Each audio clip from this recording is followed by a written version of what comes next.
नमस्कार, डेली 24 भारत देख रहे हैं आप। मैं हूं आपके साथ अनीता शर्मा। शुरुआत करते हैं उत्तर प्रदेश की बड़ी खबरों से।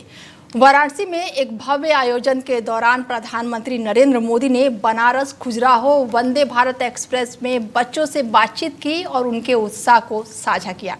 इसके साथ ही प्रधानमंत्री ने बनारस रेलवे स्टेशन से एक साथ 4 नई वंदे भारत ट्रेनों को हरी झंडी दिखाकर रवाना किया। यह अत्याधुनिक ट्रेनें बनारस, खजुराहो, लखनऊ, सहारनपुर, फिरोजापुर, दिल्ली और बेंगलुरु मार्गों पर संचालित होंगी। अपने संबोधन में प्रधानमंत्री नरेंद्र मोदी ने कहा कि प्रयागराज, अयोध्या, हरिद्वार, चित्रकूट और कुरुक्षेत्र जैसे धार्मिक नगर देश की आध्यात्मिक पहचान का केंद्र रहे हैं और इस पवित्र स्थानों को वंदे भारत नेटवर्क से जोड़ना न केवल यात्रा को सुविधाजनक बनाना बल्कि सांस्कृतिक आस्था और विकास को एक सूत्र में पिरोने का प्रतीक है। यह भारत के प्राचीन विरासत शहरों को आधुनिक विकास की मुख्यधारा में लाने का एक महत्वपूर्ण कदम है। कार्यक्रम के बाद से प्रधानमंत्री नरेंद्र मोदी ने वाराणसी की सड़कों पर रोड शो किया, जहां पर स्थानीय लोगों ने उनका गर्मजोशी से स्वागत किया। मील का पत्थर बनने जा रही है। साथियों, हमारे भारत में सदियों से तीर्थ यात्राओं को देश की चेतना का माध्यम कहा गया है। ये यात्राएं केवल देव दर्शन का मार्ग नहीं है, बल्कि भारत की आत्मा को जोड़ने वाली पवित्र परंपरा है। प्रयागराज, अयोध्या, हरिद्वार, चित्रकूट, कुरुक्षेत्र ऐसे अनगिनत तीर्थ क्षेत्र हमारी आध्यात्मिक धारा के केंद्र है। आज जब ये पावन धाम वंदे भारत के नेटवर्क से जुड़ रहे हैं तो एक तरह भारत की संस्कृति, आस्था और विकास की यात्रा को जोड़ने का भी काम हुआ है। ये भारत की विरासत के शहरों को देश के विकास का प्रतीक बनाने की तरफ एक अहम कदम है। मील का पत्थर बनने। बता दें कि प्रधानमंत्री नरेंद्र मोदी ने आज 4 नई वंदे भारत ट्रेनों को हरी झंडी दिखाई है और इस खबर पर ज्यादा जानकारी के साथ हमारे संवाददाता प्रद्युम्न दीक्षित जी जुड़ चुके हैं और उनसे जानते हैं कि कितना अहम माना जा रहा है ये। प्रद्युम्न जी, आवाज आ रही है मेरी? जी। 4 नई वंदे भारत को हरी झंडी दिखाई है प्रधानमंत्री नरेंद्र मोदी ने। यूपी के लिए कितना खास है ये? अनीता जी, बिल्कुल हम बताना चाहेंगे कि कल जो प्रधानमंत्री नरेंद्र मोदी अपने संसदीय क्षेत्र 2 दिवसीय दौरे पर कल शुक्रवार को पहुंचे थे, वहीं जो वाराणसी पहुंच करके, क्योंकि जो संसदीय क्षेत्र है वो वाराणसी है प्रधानमंत्री नरेंद्र मोदी का, वहां के जो काशी वासियों के साथ साथ जो भाजपा कार्यकर्ता थे वो पुष्प वर्षा करके जो प्रधानमंत्री का स्वागत किया। और साथ ही साथ अगर हम बात करें कि आज सुबह जो बनारस रेलवे स्टेशन है वहां पे जाकर के प्लेटफॉर्म नंबर 8 से 4 वंदे भारत ट्रेनों को हरी झंडी दिखाकर रवाना किया। साथ साथ में ट्रेन में जो स्कूली छात्र हैं जो वहां आना जाना करते हैं उनसे प्रधानमंत्री ने जो है मुलाकात भी की और साथ साथ में जो वहां पे कार्यकर्ता थे वहां जितने भी और वहां के जो काशी वासियों से मिल करके साथ में संबोधन भी किया। और ये एक बड़ी बात हुई कि अब और जो काशी में आने जाने के लिए अब और काफी ज्यादा जो है सरल हो गया है, क्योंकि अब 4 वंदे भारत जो ट्रेन हैं वो और भी अब काशी वासियों को मिल चुकी हैं। जी अनीता जी। ये तमाम जानकारी के लिए बहुत बहुत शुक्रिया प्रद्युम्न जी।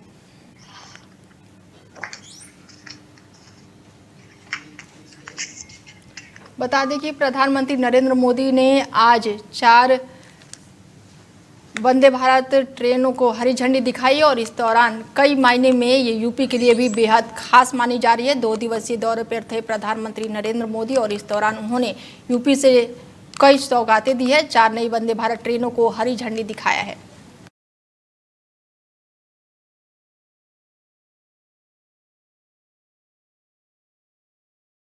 खबरों में आगे बढ़ते हैं और खबर यूपी के महोबा जिले से है, जहां पर श्रीनगर थाना क्षेत्र के गांव में अराजक तत्वों द्वारा संत रविदास की मूर्ति तोड़े जाने की घटना से माहौल तनावपूर्ण हो गया है। प्रतिमा को क्षतिग्रस्त किए जाने से अनुयायियों में गहरा रोष फैल गया है। घटना की जानकारी मिलते ही सपा सांसद और कांग्रेस के प्रदेश सचिव अपने समर्थकों के साथ मौके पर पहुंचे और प्रशासन पर नाराजगी भी जताई। सांसद ने इसे कृत्य को साजिश बताते हुए आरोप लगाया कि कुछ असामाजिक तत्व जानबूझकर महापुरुषों की प्रतिमाओं को निशाना बना रहे हैं। स्थिति को नियंत्रण में रखने के लिए पुलिस और प्रशासनिक अधिकारी तुरंत घटनास्थल पर पहुंचे। सांसद ने चेतावनी दी कि यदि 3 दिनों के भीतर आरोपियों को गिरफ्तार नहीं किया गया तो वो धरना प्रदर्शन करने को मजबूर होंगे।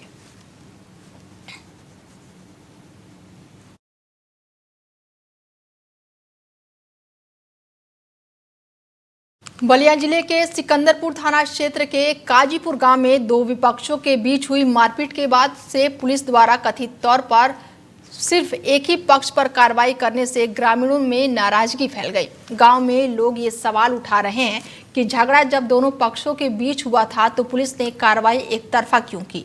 जानकारी के अनुसार धनेश और सुनील के बीच ये छोटी सी कहासुनी बढ़ गई, बड़े संघर्ष में बदल गई, जिसके बाद दोनों ओर से लाठी डंडे और ईंट पत्थर चलने लगे। और अब आरोप है कि धनेश के परिजन और कुछ लोग मिलकर सुनील के घर पर हमला करने पहुंच गए, जिसके चलते दोनों पक्षों के कई लोग घायल हो गए। घायलों में धनेश, कांति और कई लोग शामिल हैं, जबकि दूसरी ओर माया है, धर्मेंद्र है, रूबी। पूरा घर चोटीला हो चुका है। घटना की सूचना मिलते ही पुलिस मौके पर पहुंची और दोनों पक्षों को थाने ले गई, लेकिन ग्रामीणों का आरोप है कि रात में पुलिस ने एक पक्ष को छोड़ दिया जबकि दूसरे को हिरासत में रखा। इसके साथ ही पुलिस ने केवल एक पक्ष की शिकायत पर मामला दर्ज कर लिया है और दूसरी ओर की सुनवाई नहीं की है।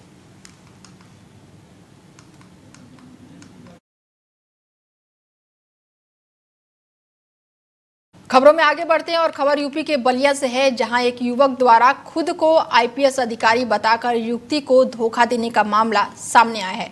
आरोपी ने खुद को 2021 बैच के राजस्थान कैडर का अफसर बताकर एक लड़की को विश्वास में लिया और उसे गुपचुप तरीके से शादी कर ली। कुछ समय बाद पत्नी को उसके व्यवहार पर संदेह हुआ, जिसके आधार पर उसने थाने में शिकायत दर्ज कराई। जांच के दौरान पुलिस को पता चला कि आरोपी पूरी तरह से फर्जी आईपीएस पहचान का इस्तेमाल कर रहा था, जिससे पुलिस भी हैरान रह गई। इसके साथ ही पुलिस ने दोकाटी थाना क्षेत्र के हृदयपुर निवासी सुधीर कुमार राम नामक युवक के पास से पुलिस ने नकली वर्दी और के साथ ही आईडी कार्ड, वहीं अशोक स्तंभ का प्रतीक और लैपटॉप, नेम प्लेट जैसी कई सामग्री बरामद की है। आरोपी को गिरफ्तार कर लिया गया है और उसके खिलाफ जालसाजी समेत कई धाराओं में मामला दर्ज करके न्यायालय भेज दिया गया है। तो वहीं पुलिस अब पूरे मामले की जांच पड़ताल में जुट गई है। थाना क्षेत्र दोकटी अंतर्गत एक व्यक्ति के द्वारा खुद को आईपीएस बताकर एक युवती से शादी करने के संबंध में एक मामला संज्ञान में आया था। मामले की जांच की गई तो ये तथ्य प्रकाश में आया कि सुधीर कुमार राम नाम का व्यक्ति, जो कि थाना क्षेत्र दोकटी का रहने वाला है, इसने खुद को 2021 बैच राजस्थान कैडर का आईपीएस ऑफिसर बताकर एक युवती से शादी किया। थाना क्षेत्र दोकटी अंतर्गत एक व्यक्ति के द्वारा खुद को आईपीएस। अमरोहा के गजरौला थाना क्षेत्र के संदिग्ध हालत में एक युवक का शव मिलने के बाद से मामला पूरी तरह से गर्मा गया है। परिजनों ने पोस्टमार्टम के बाद से शव को सड़क पर रखकर जोरदार विरोध प्रदर्शन किया। उनका आरोप है कि युवक की हत्या की गई है और पुलिस गंभीरता से कार्रवाई नहीं कर रही है। जानकारी के अनुसार आकाश पुत्र जसवंत का शव बीती शाम नहर के किनारे मिला था। सूचना मिलने पर पुलिस मौके पर पहुंची और शव को पोस्टमार्टम के लिए भेज दिया, लेकिन आज परिजनों ने धनौरा बिजनौर रोड पर जाम लगाते हुए पुलिस के खिलाफ जमकर नारेबाजी की। और इस मामले में गजरौला थाना प्रभारी मनोज कुमार का कहना है कि परिजनों की तहरीर के आधार पर 4 लोगों के खिलाफ मुकदमा दर्ज करके जांच पड़ताल शुरू कर दी गई है और आवश्यक कानूनी कार्रवाई की जा रही है। मेरा नाम बबली। क्या मामला है? ये मामला ये है, कल 4:30 बजे 4 लड़के घर से ले जाकर लोंडे को लिवा के ले गए। घर आए लिवाने। कौन कौन लड़के थे वो? ये तो लड़कों का नाम का मुझे पता नहीं, पर 4 जने लिवा के ले गए। हमने कैमरे में निकलवाए, कैमरे सीसी कैमरे में भी आया, पुलिस वालों को दिए थे हमने। तो क्या कहा, घर से लिवा के ले जाकर आधे घंटे बाद ही हम पर फोन आया। हाँ, 1 घंटे बाद 6 बजे फोन आया, 6 बजे। सहारनपुर में कार्यरत एक डॉक्टर को श्रीनगर पुलिस ने जैसे मोहम्मद के समर्थन वाले पोस्टर लगाने के आरोप में गिरफ्तार किया है। आरोपी की पहचान जम्मू कश्मीर के अनंतनाग निवासी डॉक्टर आदिल अहमद राठर के रूप में हुई है। कुछ दिन पहले श्रीनगर के कुछ क्षेत्रों में आतंकी संगठन के पक्ष में लगाए गए पोस्टरों से तनाव की स्थिति पैदा हो गई थी। पुलिस ने 28 अक्टूबर को अज्ञात आरोपियों के खिलाफ मामला दर्ज कर जांच पड़ताल शुरू की थी। जांच में सीसीटीवी फुटेज के आधार पर डॉक्टर आदिल की पहचान हुई है और मोबाइल सर्विलांस से उनकी लोकेशन सहारनपुर में ट्रेस की गई है। और इसके बाद से श्रीनगर पुलिस की टीम सहारनपुर पहुंची और एसएसपी से अनुमति लेने के बाद से स्थानीय पुलिस और एसओजी की सहायता से अंबाला रोड स्थित एक निजी अस्पताल में उसे हिरासत में लिया गया। बताया जा रहा है कि डॉक्टर आदिल पिछले 6 महीने से सहारनपुर के इस अस्पताल में मेडिसिन विशेषज्ञ के रूप में काम कर रहा था और हाल ही में उसने यहां की एक महिला डॉक्टर से शादी भी की थी। अस्पताल प्रशासन का कहना है कि नियुक्ति से पहले उसकी पूरी वेरिफिकेशन की गई थी और उन्होंने आरोपों का कोई भी जानकारी नहीं था। घटना की जानकारी उन्हें मीडिया के जरिए मिली। सहारनपुर पुलिस के अनुसार स्थानीय स्तर पर उनके खिलाफ कई भी मामले दर्ज नहीं थे। गिरफ्तारी के बाद से अदालत ने डॉक्टर आदिल को ट्रेजिस्ट रिमांड पर श्रीनगर पुलिस के हवाले कर दिया है। एसपी सिटी का कहना है कि जम्मू कश्मीर पुलिस के अनुरोध पर संयुक्त टीम ने आवश्यक सहयोग देते हुए वांछित आरोपी को गिरफ्तार कर कानूनी प्रक्रिया के तहत आगे बढ़ाया है। हमें तो आज सुबह न्यूज़ से पता लगा है कि डॉक्टर आदिल को जैन के पुलिस द्वारा गिरफ्तार कर लिया। इससे ज़्यादा हमें कोई जानकारी नहीं उनके बारे में। कब से यहाँ पे कर रहे हो? 6-7 महीने हुए यहाँ पर काम करते। इससे पहले भी ब्लॉस हॉस्पिटल में काम कर रहे थे। तो कैसा व्यवहार था उनका यहाँ पे? बहुत अच्छा व्यवहार था, सबसे प्यार से बात करते थे, बड़े मृदुभाषी थे, बहुत सौम्य थे, पेशेंट बहुत खुश थे, उनका डायग्नोसिस बड़ा अच्छा था, बहुत अच्छे से मरीजों की देखभाल करते थे। देखिए, इस बारे में मैं आपको अवगत कराना चाहूँगा कि जनपद सहारनपुर में जम्मू कश्मीर पुलिस का एक डेलीगेशन आया था। वो अपने साथ जो है इस इनके केस में जो वांछित है, जैसे कि आपने बताया, ये डॉक्टर हैं, ये कुतुबशहर थाना क्षेत्र के निवासी हैं और वो हमसे पुलिस का कॉपरेशन लेने आए थे इसको पकड़ने के लिए। लोकल पुलिस ने नियम अनुसार इनकी मदद की और जम्मू कश्मीर की पुलिस द्वारा ही इस व्यक्ति का जो है ट्रांजिट रिमांड दिया गया और वो जो इसे है अग्रिम पूछताछ और अग्रिम कार्रवाई के लिए जम्मू कश्मीर ले गए। मैनपुरी थाना क्षेत्र से बड़ी खबर सामने आ रही है, जहां पर सुबह आग लगने से एक परिवार को पूरी तरह से आग ने बेहाल कर दिया। अवधेश कुमार की झोपड़ी अचानक से आग की चपेट में आ गई, जिससे झोपड़ी में रखा पूरा सामान जलकर राख हो गया। आग लगने के समय उनकी पत्नी बाहर चूल्हे पर खाना बना रही थी और बच्चे पास में खेल रहे थे, जबकि अवधेश मोहल्ले में ही कहीं बैठे हुए थे। सूचना मिलते ही अवधेश और ग्रामीण मौके पर पहुंचे और जनरेटर से पानी चलाया और आग पर किसी तरह काबू पाया गया। प्रयास करने के बाद आग पर काबू पा लिया गया है, लेकिन तब तक झोपड़ी और चारपाई, गद्दे, घर में रखा कई सामान पूरी तरह से नष्ट हो चुका था। सबसे बड़ा नुकसान 15,000 रुपये का हुआ है, जिसे अवधेश ने आलू की बुआई के लिए रखा हुआ था। बता दें कि झोपड़ी में आग लगने से झोपड़ी में रखा कई सामान पूरी तरह से जल गया है और हजारों रुपए का इस्तेमाल इसमें बताया जा रहा है, जो कि अब पूरी तरह से जल चुका है। तो वहीं मौके पर पुलिस भी पहुंची, फायर ब्रिगेड की टीम को सूचना दी गई। तो वहीं मौके पर पहुंची लेखपाल आकांक्षा बेस ने सरकार की ओर से मदद दिए जाने का आश्वासन भी दिया है। क्या नाम है तुम्हारा? गांव कौन सा है? अच्छा, ये आग कैसे लग गई? आग कोई पता ही नहीं कैसे लगी है। अच्छा, कितने बजे करीब ये घटना हुई? ये है 8:30 बजे की। 8:30 बजे। अच्छा, इसमें क्या क्या नुकसान हुआ आपका? नुकसान क्या, रजाई, गद्दे, जो कुछ भी था, कपड़े लित्ते सारे जल गए। कुछ रुपये पैसे भी थे। कितने पैसे होंगे करीब? होंगे 10-15 हज़ार। लखनऊ से बड़ी खबर सामने आ रही है, जहां पर तेज रफ्तार और अवैध मिट्टी ढोने वाले डंपर का आतंक लगातार बढ़ता ही जा रहा है। बता दें कि मार्गों पर सुबह से ही लेकर रात तक बिना रोके टोके भारी डंपर तेज गति से दौड़ रहे हैं और आज फिर एक बार तेज रफ्तार डंपर ने बाइक सवार को जोरदार टक्कर मार दी, जिसमें मोटरसाइकिल बुरी तरह से क्षतिग्रस्त हो गई है और सवार सुमित यादव दूर जाकर गिर पड़े हैं। गनीमत रही कि वो बाल बाल बच गए। इसके साथ ही आउटर रिंग रोड के हरदोई रोड अंडरपास के पास हुई इस घटना के बाद से मौके पर राहगीरों की भीड़ जमा हो गई। स्थानीय लोगों का कहना है कि मिट्टी से लदे अवैध डंपर सुबह से ही सड़कों पर उतर जाते हैं और पूर्व में भी कई हादसों में लोगों की जान जा चुकी है, लेकिन इस डंपर पर किसी भी प्रकार की कोई कार्रवाई नहीं होती है जिससे दुर्घटनाओं पर लगाम लग सके।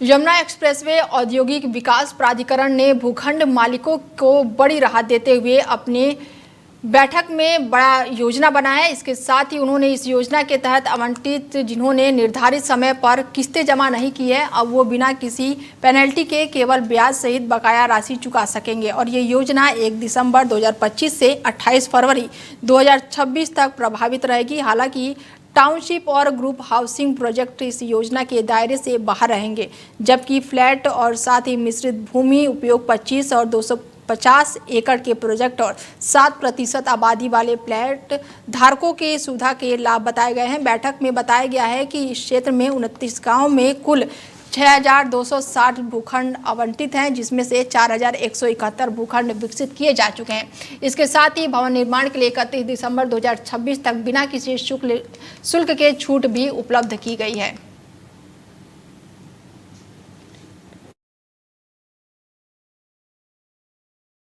खबर यूपी के नोएडा से है, जहां पर साइबर ठगों ने एक बार फिर रिटायर्ड इंजीनियर से ऐप डाउनलोड कराकर 71 लाख रुपए की धोखाधड़ी कर ली है और अब आरोप है कि ठगों ने शेयर बाजार में भारी मुनाफा दिलाने का झांसा देकर उनके निवेश के लिए तैयार किया और सेक्टर 78 में रहने वाले 80 साल के बुजुर्ग इंजीनियर को 1 अक्टूबर को पूजा नाम की एक महिला ने फोन करके अधिक लाभ कमाने का प्रलोभन दिया, जिसके बाद से पीड़ित ने अपने जीवन भर की बचत और ऊपर से लोन लेकर ऐप के माध्यम से निवेश कर दिया।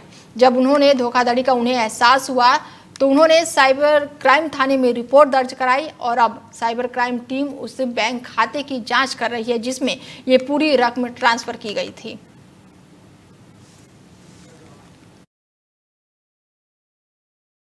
ग्रेटर नोएडा के बादलपुर थाना क्षेत्र में स्थित छपरौला गांव में 2 महिलाओं के बीच हुए विवाद ने हिंसक रूप ले लिया। पानी निकासी को लेकर शुरू हुई कहासुनी में एक दबंग महिला ने पड़ोस में रहने वाली महिला पर हमला कर दिया। ये पूरी मारपीट पास में लगे सीसीटीवी कैमरे में रिकॉर्ड हो गई है। स्थानीय लोगों का कहना है कि ये महिला पहले भी कई लोगों के साथ झगड़ा और मारपीट कर चुकी है। घटना का वीडियो सोशल मीडिया पर तेजी से वायरल हो रहा है, तो वहीं पुलिस मामले को संज्ञान में लेते हुए जांच पड़ताल शुरू कर दी है। इस घटना ने एक बार फिर ये सवाल खड़ा कर दिया है कि शहर में दबंगई सिर्फ पुरुष तक सीमित नहीं है, बल्कि महिलाएं भी इसमें पीछे नहीं है।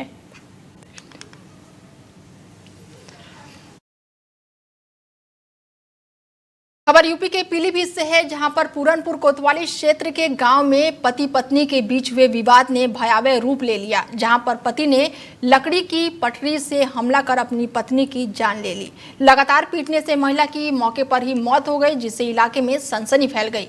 घटना की सूचना मिलते ही पुलिस तुरंत मौके पर पहुंची और शव को पोस्टमार्टम के लिए भेज दिया। वारदात के बाद से ग्रामीणों में दहशत का माहौल है। पूरनपुर कोतवाली पवन कुमार ने बताया कि पुलिस ने प्रारंभिक जांच शुरू कर दी है और पूरे मामले की गहनता से जांच पड़ताल की जा रही है।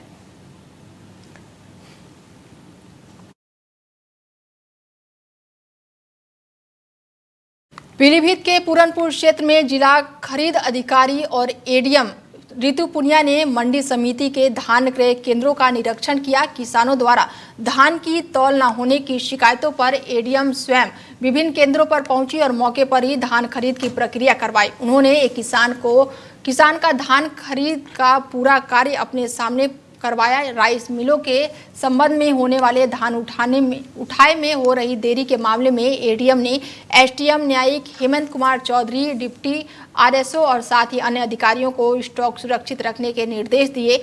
निरीक्षण के दौरान उन्होंने स्पष्ट कहा है कि क्रय केंद्रों पर बिचौलियों का हस्तक्षेप किसी भी कीमत पर बर्दाश्त नहीं किया जाएगा और इसके साथ ही उन्होंने अधिकारियों को कड़ा दिशा निर्देश भी दिए हैं। देखिए, आज धान खरीद की वस्तु स्थिति देखने के लिए मंडी में जो हमारे एसडीएम साहब हैं हेमंत चौधरी, एआर कोऑपरेटिव प्रदीप कुमार सिंह और डिप्टी आरएमओ विजय कुमार शुक्ला के साथ ही तहसीलदार, नायब तहसीलदार, मंडी सचिव, इनके साथ धान केंद्र देखे गए और जो किसान थे उनसे भी वार्ता की गई। किसानों के द्वारा पूर्ण रूप से संतुष्टि जाहिर की गई है। सभी की धान तौल होते हुए पाई गई। लगभग 10-12 सेंटर का यहाँ निरीक्षण किया गया है और किसी भी प्रकार की कोई समस्या यहाँ परिलक्षित नहीं हुई। एक समस्या ज़रूर है, अभी एफआर के ना आने के कारण जो जगह हमारी थी उसमें क्योंकि काफ़ी ज़्यादा स्टॉक हमारा लगा हुआ है, उसके लिए भी हम अलग से कार्य योजना बना रहे हैं कि मंडी में कहीं से जगह खाली कराते हुए और धान को वहां शिफ्ट करने की तैयारी हमारी चल रही है। आने वाले 3-4 दिनों में इस समस्या से भी हम निजात पाएंगे। ग्रेटर नोएडा के यमुना प्राधिकरण क्षेत्र में सिंगापुर की अनेक कंपनियां बड़े पैमाने पर निवेश को लेकर गंभीर रुचि दिखा रही हैं, जिनका मुख्य आकर्षण जेवर अंतर्राष्ट्रीय हवाई अड्डा क्षेत्र है। इसके साथ ही औद्योगिक विकास आयुक्त दीपक कुमार ने भारत में सिंगापुर के हाई कमिश्नर साइमन बेग से मुलाकात के दौरान बताया कि सिंगापुर की कंपनियां उत्तर प्रदेश में निवेश की संभावनाओं को लेकर अत्यंत आशावादी हैं और यहां तेजी से उभरता औद्योगिक माहौल को अवसर के रूप में देख रही हैं। इसके साथ ही यूपी के साथ साथ औद्योगिक विकास, ईजी ऑफ डूइंग बिजनेस और साथ ही कनेक्टिविटी के क्षेत्र में उल्लेखनीय प्रगति की ओर है, जिससे राज्य वैश्विक निवेश के लिए आकर्षण का केंद्र बन गया है। नोएडा इंटरनेशनल एयरपोर्ट विशेष रूप से सिंगापुर आधारित निवेशकों की पहली पसंद के रूप में सामने आया है। सिंगापुर की कंपनियां यमुना प्राधिकरण क्षेत्र में डेटा सेक्टर के साथ साथ एयरक्राफ्ट, एमआरओ, ठोस अपशिफ्ट और साथ ही कई तरह के यहाँ पर फूड प्रोसेसिंग के साथ बैटरी निर्माण जैसे क्षेत्रों में निवेश की इच्छा व्यक्त कर रही है।